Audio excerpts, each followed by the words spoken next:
Richmond, GalaxyCon. How we doing? It is my pleasure to retro welcome to the stage. He's an award-winning actor and director whose body of work includes Blade Runner. Make some noise, very light. The wonderful ice cream suit. Yay! See, that's going back. Yeah, absolutely. Nobody saw that one, so Yeah. yay, it was a great Coco. Coco, yeah. Salida. Mayans MC. Yeah. Miami Vice. Stand and Deliver. Battlestar Galactica. Please retro welcome Edward James Olmos. Like I was saying. Brother. Thank you, Patty, for brother, spending some time with me here. No, absolutely. How you been? Now, for the last, 4 hours, 5 hours since I've been here, it's been fantastic. This is a love festival, man. You come up and like I was just saying to them, Patty, I'd say people come up and they're so grateful for, the years and years and years of entertainment that we've given you, stories that we've given you that you've enjoyed. And so you come to tell me, thank you. That's why you stop by. And all I can say is it's been tremendous. And you guys, this is a great convention, by the way. It's really one of the great ones. Galactica. That's what it is. That's what we are. That's what we are. So last time we met, it was one of those New York shows. It was the two of us. It was like strictly BSG. Just real quick, because I do like this story. Let's go into your origin tale. Then I'll jump in the audience and take some questions. How's that? Sure. All right. So what drew you to acting? Because you came in at a very interesting time. Mm-hmm. I actually started performing. I started performing in 1960 was the first performance I gave, and it was on stage as a rock and roll singer. Yay! Woo! And before that, I had played baseball, and I played baseball from the age of 5 to the age of 14, and I was very good at it. And it's entertainment. Watching a baseball game is entertainment. You're being entertained when you're watching the guys do their thing, and the girls, everybody just sitting there watching the game. And so I was a performer then.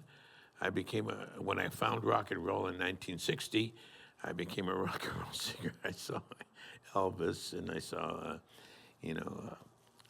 Little Richard, and I saw James Brown, and I saw, Buddy Holly and the Crickets, and Richie Valens, and these really oldies guys. Right?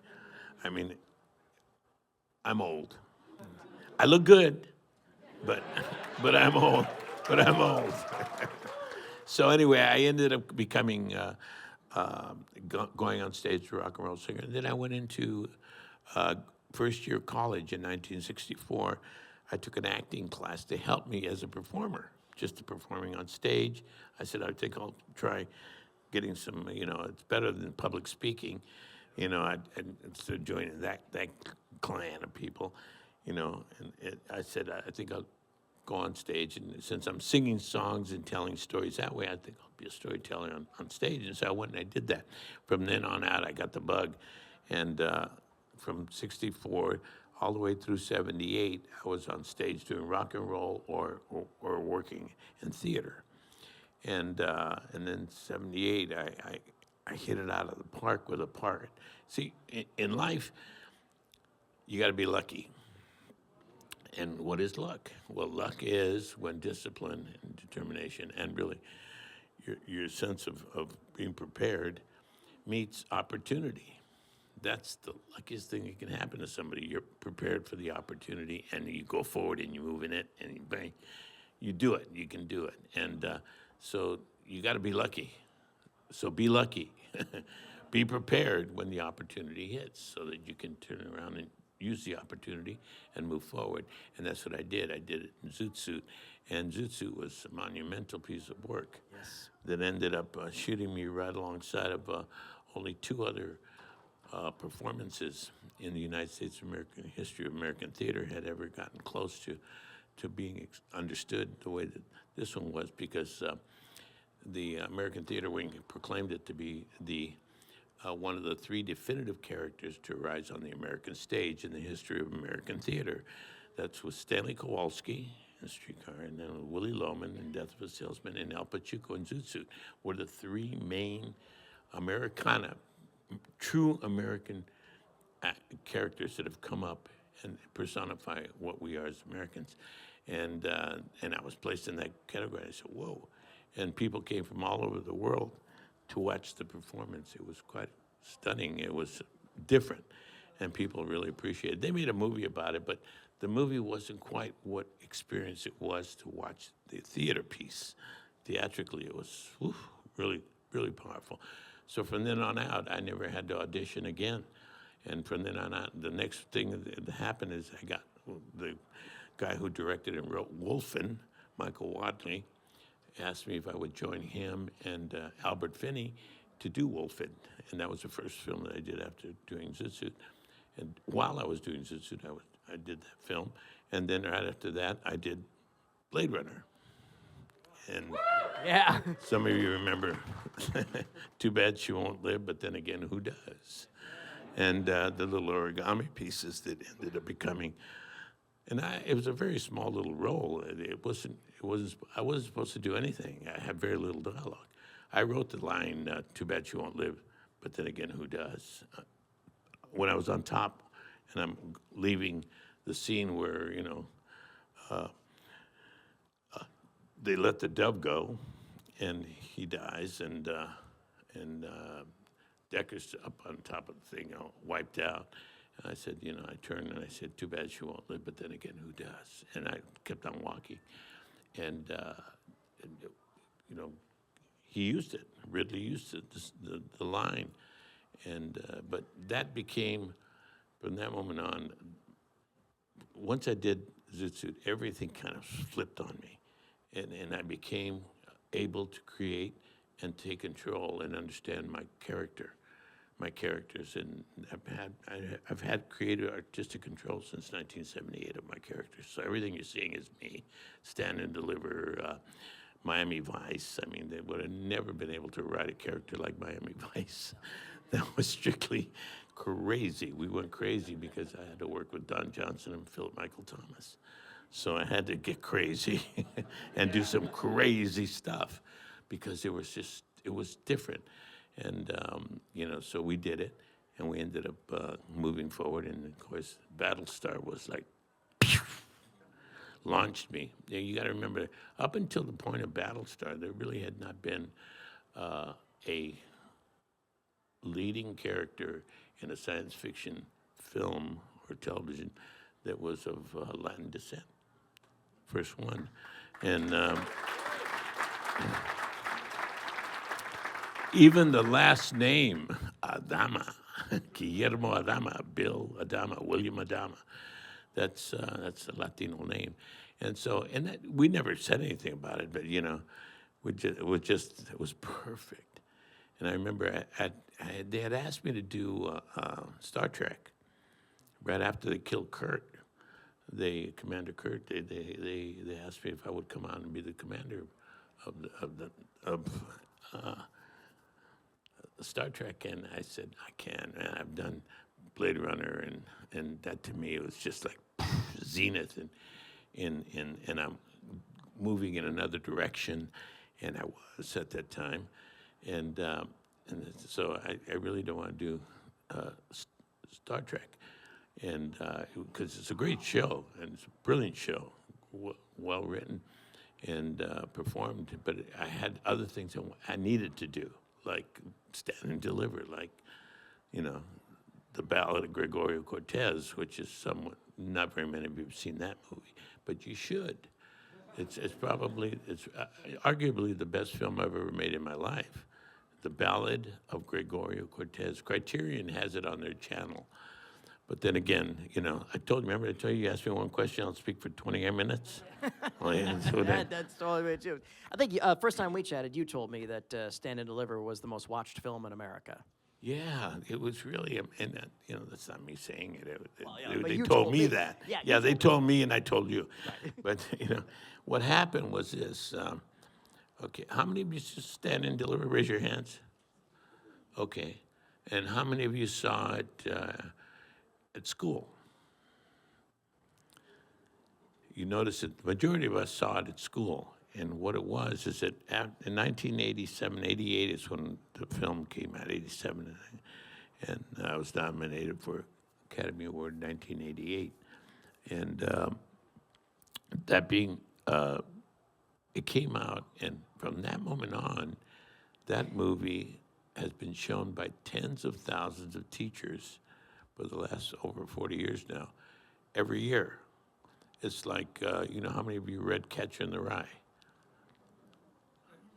Everybody that was in the phonies. eighth grade, everybody that was in the eighth grade and had to read it in English. You had to. And that's what's happening with the movie. But they don't use Star Wars that way. They don't use Raiders of the Lost Ark or, you know, even, you know, Avatar or anything. They don't use them like that in classrooms. Teachers don't. But Stand and Deliver, they do use it as a teacher's aid in inspiring and motivating their students and themselves. So that movie has been seen by more people than ever saw, you know, Mission Impossible 58. You know, you know, That's a crazy. yeah. Well, before I jump out in the audience, on behalf of everybody and myself, I just want to thank you. I thank you for your talents and your professionalism and for all the performances you brought to this incredible diversity of roles. Everything from, you know, the 77 Blade Runner, Battlestar Galactica, the episode of Rafferty you did with Patrick McGowan, just all this stuff. You have just brought entertainment and education, okay, throughout your career. And you've been a mentor to a lot of people as well. So thank you for that. Thank you, Patty. Thank you. Thank you so much. Let's answer some questions. Let's open it up for questions. Yeah. All right, here's what we'll do. We'll do a line over here so we don't block people around. And we'll start with this gentleman. Hey, what's your name? Dustin. Dustin. What do you have, Dustin? So it hasn't been mentioned yet, but one of my favorite roles you were in was working with Michael C. Hall on Dexter. And I was just wondering, if you have any fun stories with Michael C. Hall and just working with him. Yeah, the funniest story I've ever had in film is with that guy. Michael is Dexter when he's around the set. He never stops being Dexter. He doesn't like finish being Dexter and walk out and say, "Hey, Eddie, how you doing, man? It's good to see you." No. He stays inside of his character throughout the entire time he's working, which is understandable. There's many people like that they want to stay inside of it and never leave it no matter what. So they get deeper and deeper throughout the day. They get stronger and stronger as the performance goes. Yeah, what's funny? You want to hear something really funny? I didn't want to do the show. Another one of those actions. No, man, I'm sorry. I love Dexter. He's great. Man. It's really not my scene. It's I have a problem with it. And, you know, it's because what an idea, man. You get a serial killer that kills serial killers. That's really heavy duty. Goes right alongside Stand and Deliver real well. So anyway, the producers called me 3 or 4 times. They said, "Please, Ed, we really need your help." I said, wait a minute. You don't need my help. You would like me to come in. I boost your bring attention to the moments that series at that moment, that episode. I mean, there was a 6th edition. What do you call it? 6th season. So I said, I know, I get it. No, Ed, come in. We got to talk to you. So I go in and talk to him. He goes, "You don't understand something." He said, "It's very hard to do this one because we got to find someone that honestly understands this. And you cannot tell anyone what I'm about to tell you." These are the producers. And they had a very successful show. Geez, it was the 5th season. I was doing the 6th season. They had 5 years. It was through the roof. He says, "What we need you to do is you got to play a character that's dead." okay, well, his father's dead, and he comes, he's around. He goes, yeah. And you're going to have to play him, but you're going to have to play him so that the audience watching the show doesn't know you're dead. And the actors and the director don't know you're dead.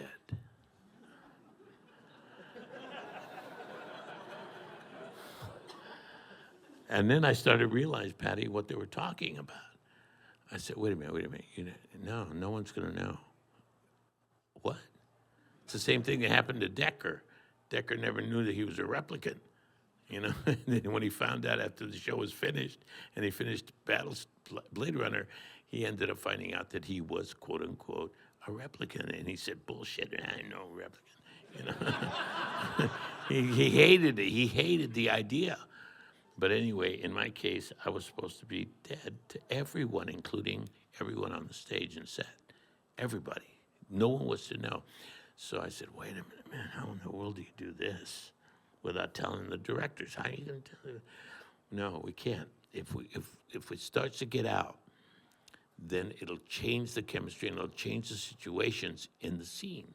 What you have to do, Eddie, and this is why they needed me, was because you know how to direct and you know how to get to a point without anybody leading you to that point. You can direct yourself, and you've done it a lot. So, and we need you to convince everyone on the set that you're there. And you know, Colin Hanks, Tom's son, was playing the role in of my student, and and you guys saw it. Those of you that saw it, you didn't know I was dead. None of you, not until you saw me in the refrigerator. Spoilers. Yeah, who cares? If you haven't seen it by now, forget it. Don't even watch it. Yeah. What the hell's wrong with you,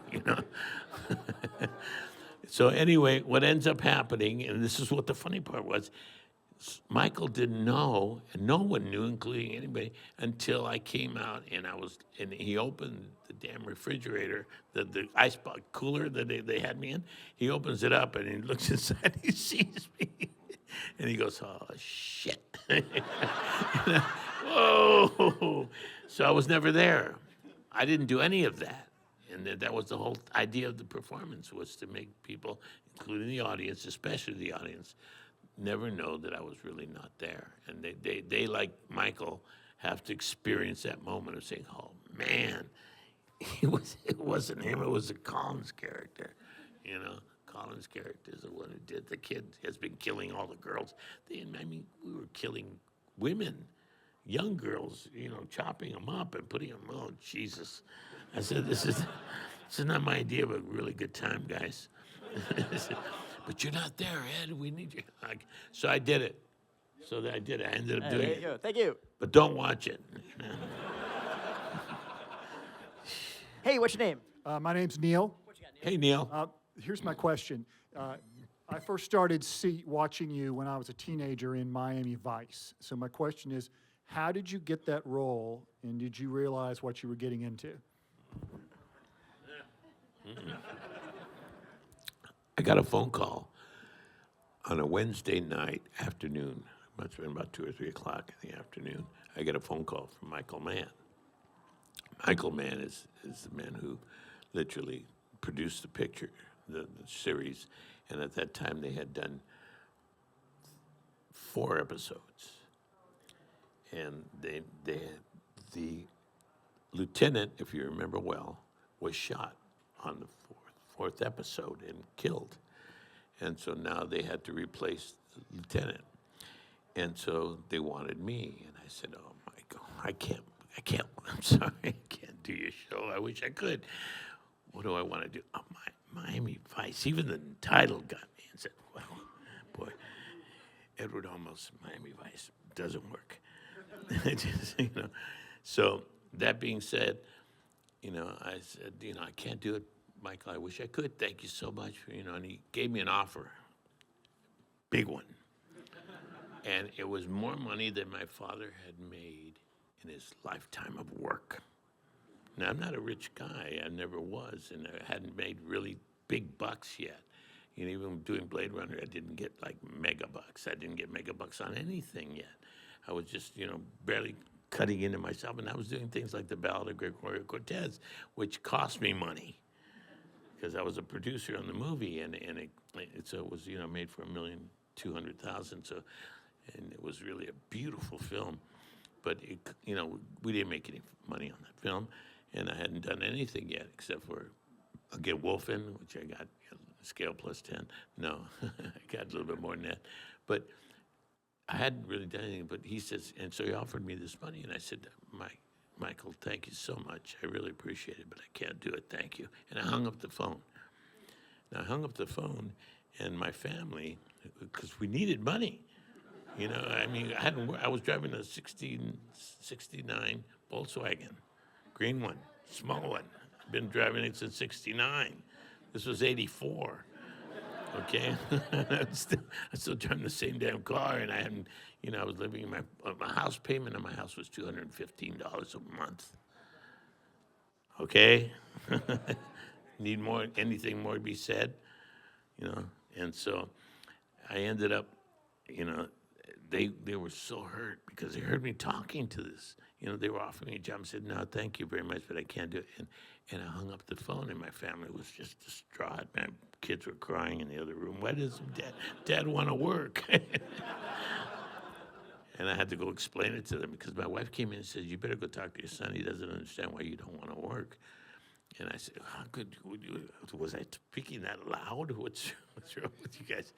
And so I go in, I talk to my kid, and the phone rings. It's Michael again. He calls me up. Michael Mann says, and he raises the price.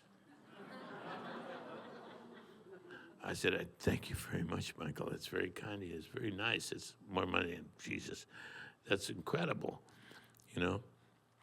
20 shows at that kind of price, I'd be rich. I could actually buy 2 houses, And I said, wow, that's amazing. And I said to myself, I can't do it, Mike. I wish I could, but I can't. And he goes, well, what's the issue, man? I go, the issue is this. First of all, I work differently. I cannot sign an exclusive contract with NBC. I can't. Or else I would have gone on to do, Hill Street Blues when they wanted me, or NYPD Blue when they asked me to be. I can't, because then I can't do Stand and Deliver. I can't do the Ballad of Gregorio Cortez. I can't do Triumph of the Spirit. I can't do things that I have to do, that I want to do, because there's not enough time in life. So you better pick your stuff and get it done, or else it's not going to get done. And the kind of movies that I was making, and I still am, are not easy to make. Nobody wants to make them. They love them when they're finished. But trying to get you to the point of where you turn around and say, hey, man, this is a moneymaker. I'm not killing people, chopping them up and putting them in trash bags. Okay, if I wrote or did one of those movies, you bet your butt I'd have a lot of money coming at me.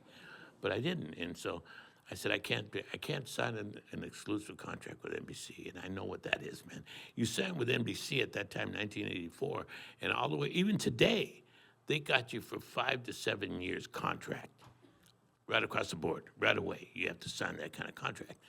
So I said, I can't do it, and I wish I could. And plus, I have artistic control of my characters, Mikey, and I know working with you, it's it's your show. So I thank you very much. I really do. And I hung up the phone. 10 minutes later, bling. Hello. He raises more money. I said, I really do appreciate it, Michael. I really do. I really think that's you're making me feel really good. And inside I'm saying, shit, what the hell's wrong with me, man? I could just do this show and then I don't have to work again. And I said to myself, but I thank you very much. I said, Michael, what are you going to be doing next year? And he says, oh, well, Miami Vice. I said, oh, yeah, but what else are you going to be doing? He goes, well, I'm working on a film. I'm getting ready. It's called Manhunter. Manhunter? Yeah. What's his name?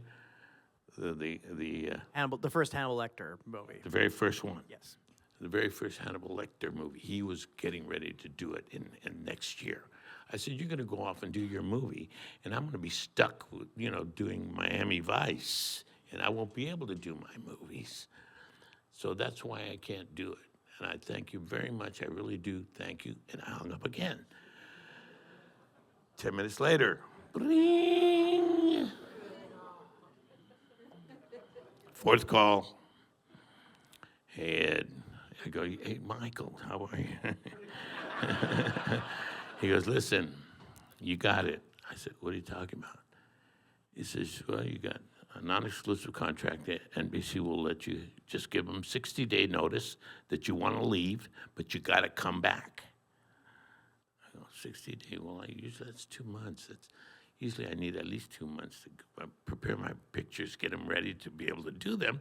So I said, And then he said, and you have artistic control of your character. And I said, and I'll take the last offer you gave me, too. Yeah!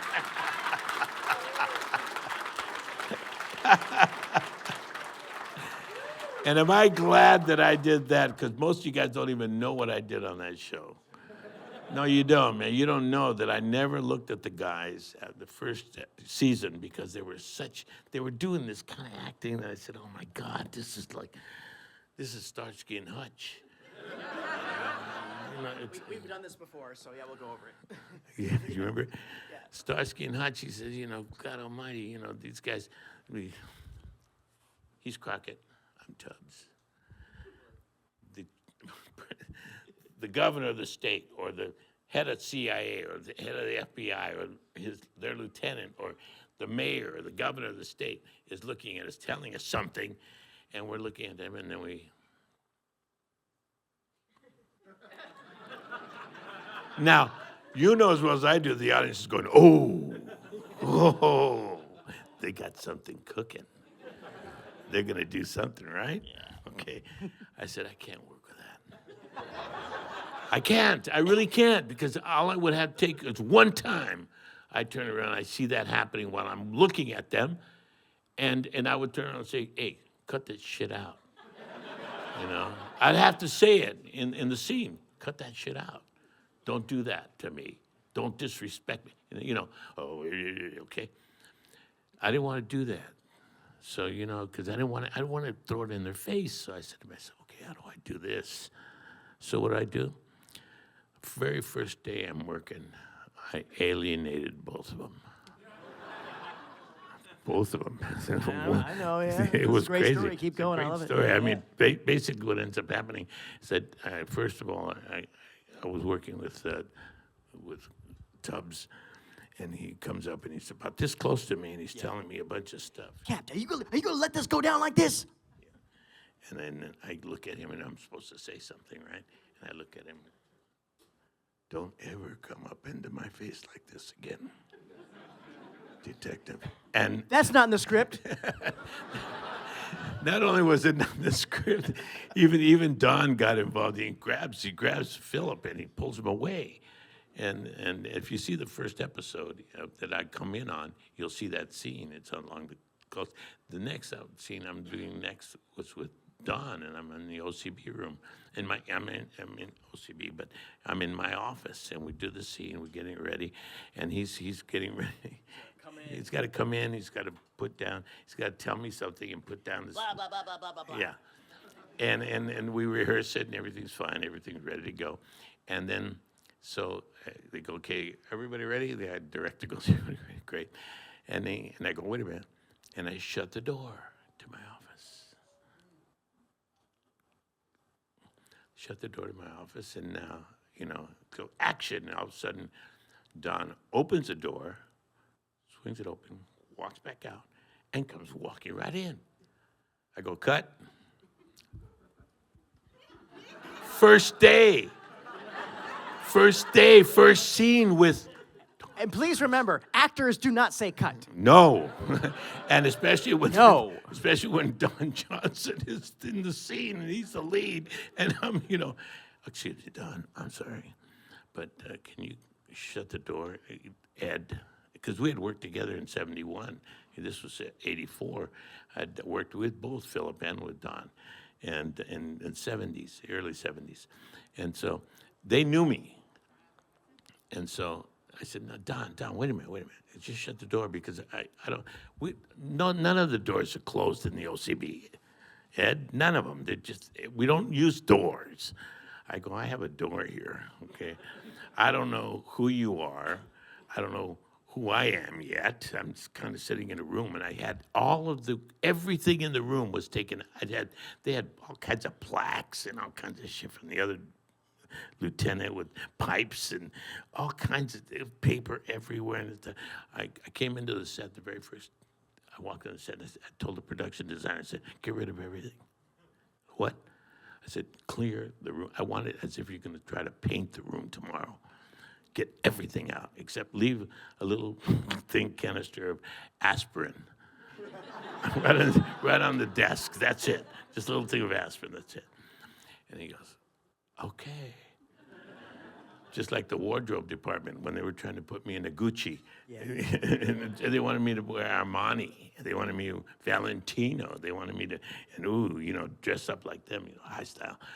I said, no, sorry, man, go to Woolworths, please, and we'll get 4 black suits and wash one of them and dry it by the time I get there. Because I started work Thursday morning, 7 o'clock in the morning the next day. So I had to create a sense of balance of understanding my character within the flight from LA and the red eye to Miami and try to decipher what to do. But knowing full well that whatever I was going to do that first day was going to stay. They were shooting it, and it was going to be part of my character, so I better get my ass together and find out what I'm doing here. So anyway, I told him, shut the door, and he said, man, don't open up this can of worms with me. I said, Don, this has nothing to do with you. It's everything to do with the moment in the scene. Let's just, and he shoots out, he leaves. He left the scene. First day, lead actor is gone. I said, oh man, and then the camera department and the lighting and grips and everything. And all of a sudden, everybody just Smoke if you got him. who the hell is this? They didn't know who I was. I mean, they might have, but I doubt it. I hadn't, no one had seen the play. No one had seen, maybe not, Blade Runner was out already, I think. So, but it was, Anyway, he leaves for almost 6 hours. You know how much money that was? That we burned, and I don't know who told him, Don, Ed has control of the set.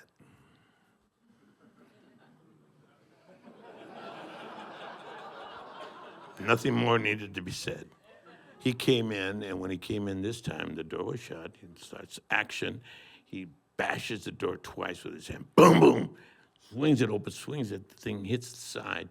He comes walking in and he throws the paper, the folder on the desk, and he says, he says his lines. And I just, okay. And I didn't look at him anymore. I said, okay. And I say my lines. And he leaves. Director goes, okay, we can pass this one. It was good for me. Everybody okay? I said, yeah, I'm fine. From that moment to the end of the first season, I never looked at them in the eyes when they talked to me again, either one of the two. So I was, I'd be like this. They'd be here, they'd be like you are. I'd be here like this. And the director. So, Captain, we got the test results in, and it looks like Espinazo's running. Welcome. Yes, sir. Okay. And then the director would go, Ed, could you try this wall? It kind of flies. We can take it out. I can't take this wall out. I go, what do you need it to fly for? He goes, well, I'd like to put the camera on the other side so I can see your face. I said, why do you have to see my face? Because, okay. So they just shot the back of my head.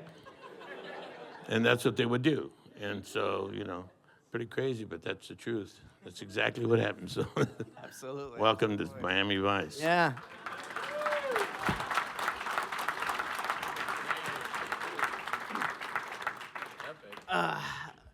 We are just about at time. I know. I know. Two questions, Patty. Look, you. Why did you eat up so much time?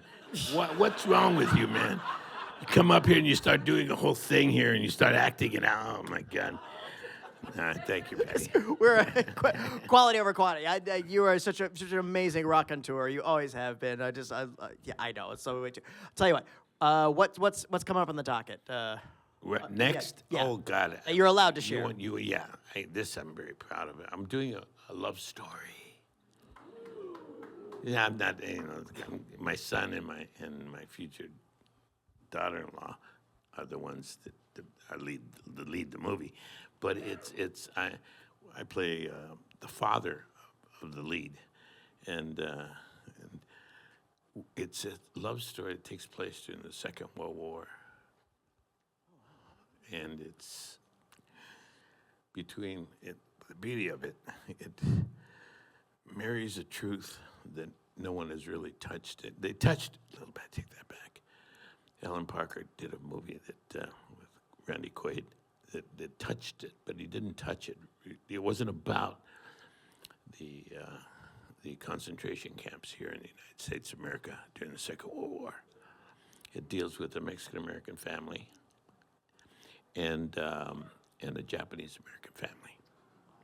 And the girl is Japanese-American, the boy is Mexican-American, and it's a love story of what happens to them when the Second World War starts and it goes forward. It's a beautiful story. I hope we can make it because, again, anybody got $25 million they'd like to lend me? We're going to make a lot of money. All right, start the Kickstarter, all that fun stuff. Absolutely. You wanna do the Battlestar thing? No, are you Okay. kidding? Let me just say to all of you, bless you. Thank you so much for having me here. Thank you for the invite, Pat. And I say to you, all of you, man, come up and we'll talk. Ask me some more questions. Everybody who's in line here that wants to ask me more questions, come in. Ask me questions over at where I'm signing, and you can ask me anything you want. I'll answer. It'll take forever, and the people behind you are going to be pissed. But I will definitely. That's what I'm here for, just to say thank you to all of you. And remember, we love you a lot. So say we all. So say we all.